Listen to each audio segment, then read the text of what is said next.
एक समय की बात है, एक ऐसी दुनिया में जहां दर्द का अस्तित्व नहीं था। लोग सदा सुख में रहते थे। कोई कठिनाई नहीं थी, कोई कष्ट नहीं था और कोई चुनौती नहीं थी। हर दिन अनंत आनंद और संतोष से भरा हुआ था। यह एक आदर्श अस्तित्व की तरह लग रहा था। लेकिन जैसे जैसे समय बीतता गया, वहां के निवासियों के दिलों में खालीपन की भावना घर करने लगी। इस दुनिया में लिली नाम की एक जवान लड़की प्यार और हंसी से घिरी हुई बड़ी हुई। वह हमेशा दर्द की अवधारणा के बारे में उत्सुक रहती थी। पुरानी पीढ़ियों से उस ताकत और विकास के बारे में कहानियां सुनती थीं जो विपत्ति पर काबू पाने से आई थी। अपने रमणीय परिवेश के बावजूद लिली कुछ और पाने के लिए तरस रही थी। उनका मानना था कि केवल खुशी का अनुभव करने से जीवन का एक गहरा उद्देश्य था। एक दिन लिली उत्तर खोजने के लिए एक यात्रा पर निकल पड़ी। उसने हरे भरे जंगलों के माध्यम से यात्रा की, विशाल महासागरों को पार किया और ऊंचे पहाड़ों पर चढ़ाई की। रास्ते में मिलने वाले ऋषियों और बुद्धिमानों से ज्ञान की तलाश की। महीनों की खोज के बाद वह धुंध से ढकी चोटियों के बीच बसे एक प्राचीन मंदिर पर ठोकर खाई। मंदिर के अंदर लिली ने आइडेन नाम के एक बुद्धिमान बूढ़े संत की खोज की। एक शांत मुस्कान के साथ उन्होंने उसका अभिवादन किया और उसे अपनी खोज साझा करने के लिए आमंत्रित किया। उत्सुकता से उसने अपनी दुनिया में दर्द के महत्व और उसकी अनुपस्थिति को समझने की इच्छा व्यक्त की।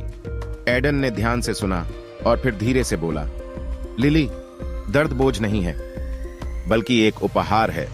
दर्द के माध्यम से ही हम सीखते हैं, बढ़ते हैं और मजबूत बनते हैं।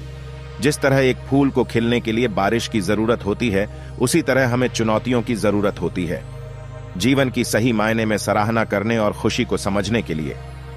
लिली ने उनके शब्दों पर विचार किया, यह महसूस करते हुए कि दर्द की अनुपस्थिति ने उनकी दुनिया को उद्देश्य और विकास से रहित कर दिया था। उसने आइडेन को उसकी बुद्धिमत्ता के लिए धन्यवाद दिया और अपने यूटोपियन समाज में बदलाव लाने के लिए दृढ़ संकल्पित होकर घर लौट आई। नए उद्देश्य के साथ लिली ने अपने साथी नागरिकों के साथ अपनी अंतर्दृष्टि साझा करना शुरू किया।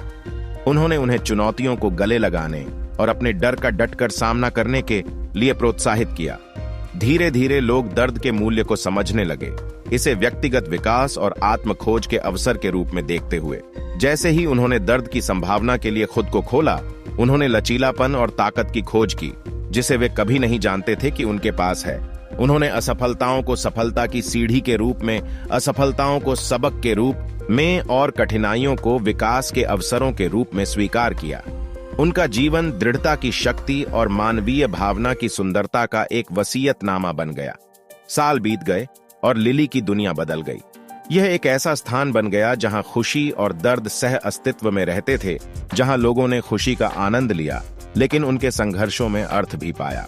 कभी खाली दिल अब कृतज्ञता, करुणा और जीवन की गहन सुंदरता की गहरी समझ से भर गया।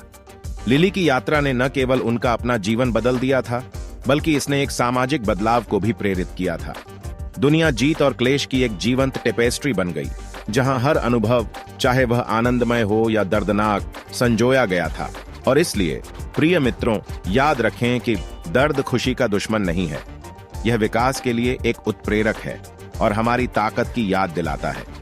अपने रास्ते में आने वाली चुनौतियों को स्वीकार करें, क्योंकि वे आपको स्वयं के सर्वश्रेष्ठ संस्करण में ढालेंगी। जीवन की यात्रा एक सुंदर टेपेस्ट्री है जो हल्के और गहरे दोनों धागों से बुनी गई है, और यह इस टेपेस्ट्री की संपूर्णता को अपनाने में है कि हम सच्ची पूर्णता पाते हैं और जीवन जीने लायक बनाते हैं। दोस्तों, कहानी कैसी लगी कमेंट करें। ऐसी मोटिवेशन वीडियो के लिए हमारे चैनल को सब्सक्राइब करें। आप हमारी ऐसी वीडियो चैनल पर और भी देख सकते हैं। धन्यवाद।